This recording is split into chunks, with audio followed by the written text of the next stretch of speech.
بسم اللہ الرحمن الرحیم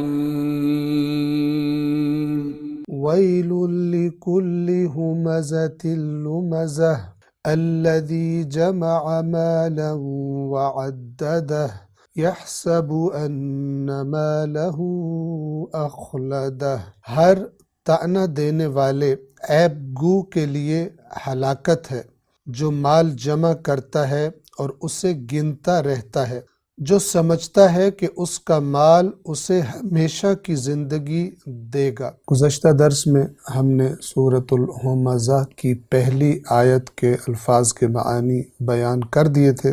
ویل لکل ہمزۃ لمزہ، ہر طعنہ دینے والے عیب گو کے لیے ہلاکت ہے۔ ہمزہ اور لمزہ کا فرق بھی بیان کر دیا تھا، انشاءاللہ کہ آپ کے ذہن نشین ہوگا۔ توجہ فرمائیں، آیت نمبر 2 کے الفاظ کے معانی الذی جمع مالا وعددہ۔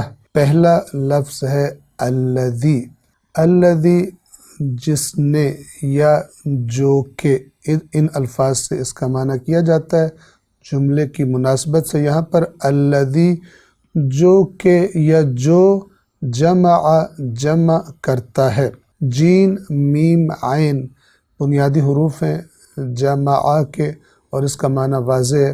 اردو زبان میں بھی ہم اس لفظ کو استعمال کرتے ہیں۔ توجہ فرمائیں، اس کا جو صحیح تلفظ ہے وہ ہے جمع، میم ساکن ہے، لیکن اردو میں میم کو ساکن بولنے کی وجہ سے چونکہ تلفظ میں مشکل آتی ہے، اس لیے اکثر اس کو جمع کرنا بول دیا جاتا ہے۔ اور دیگر الفاظ بھی ایسے ہیں کہ جن میں ہم اردو کے لہجے میں در حقیقت وہ لفظ عربی کا ہوتا ہے اور اس میں کسی حرف پر سکون ہوتا ہے، یعنی وہ ساکن ہوتا ہے حرف، لیکن تلفظ میں آسانی کے لیے ہم اس کو حرکت کے ساتھ بولتے ہیں۔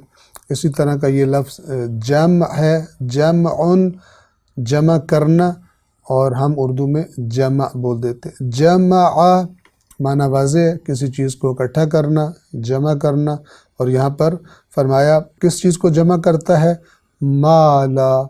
مالن، یعنی انسان کے پاس جو پیسہ ہوتا ہے، جو زمین وغیرہ یا کوئی جانور یا مویشی یا جو بھی چیزیں، یہ سب کے سب لفظ مال میں شامل ہے۔ اگلا حرف ہے واو، یعنی اور عددہ، اور جب ہم وقف کریں گے تو پڑھیں گے عددہ۔ آخر میں جو ہا ہے وہ ضمیر ہے، پروناؤن ہے، اور اس کا معنی ہے اس کو۔ عددہ گنتا ہے اس کو یعنی مال کو۔ عددہ کے بنیادی حروف عین، دال اور دال ہیں۔ لفظ عدد ہم اردو میں بھی استعمال کرتے ہیں، یہ جو ہم کہتے ہیں 1، 2 اور 3، یہ سب عدد ہیں۔ 1 بھی عدد ہے، 2 بھی عدد ہے، 3 بھی عدد ہے، اور اسی طرح آگے، اور اس کی جمع ہوتی ہے اعداد۔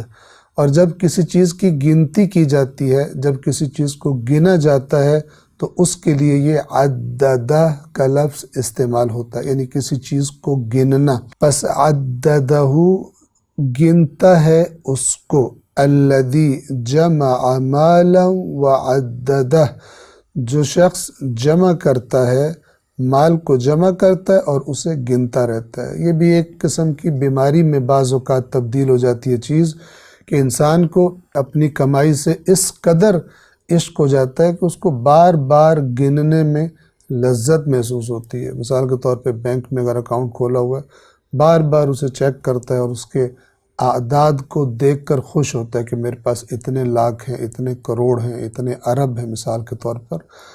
اور یہ جو مال کی محبت ہے، یہ انسان کے اندر جو برائیاں پیدا کرتی ہے، وہ پہلی آیت میں ذکر کیا کہ اپنے آپ کو بہت سمجھدار، بہت بے عیب اور بہت بڑا اور کامل سمجھنے لگتا ہے یہ مالدار، اور جن کے پاس مال کم ہوتا ہے تو ان کے دوسروں کے عیب اور ان کو طعنے دینا اور ان کی غیبت کرنا اور چغل خوری کرنا، یہ اپنا وتیرہ اور اپنی عادت بنا لیتا ہے۔ اور قرآن کہہ رہا ہے کہ یہ بدبخت ہے، اور اس پر افسوس ہے کہ اسے پتہ نہیں ہے کہ جو مال کا نشہ ہے، اس نشے میں یہ جو حرکتیں کر رہا ہے اور جو بیہودہ اعمال انجام دے رہا ہے اور لوگوں کی بد تعریفیاں اور ان کے عیب نکالتا ہے اور تفرقہ ڈالتا ہے، اس کا انجام کیا ہونے والا ہے۔ الذی جمع مالا وعددہ۔ آیت نمبر 3 کے الفاظ کے معنی انشاءاللہ آئندہ درس میں بیان کریں گے۔ والسلام علیکم ورحمۃ اللہ وبرکاتہ۔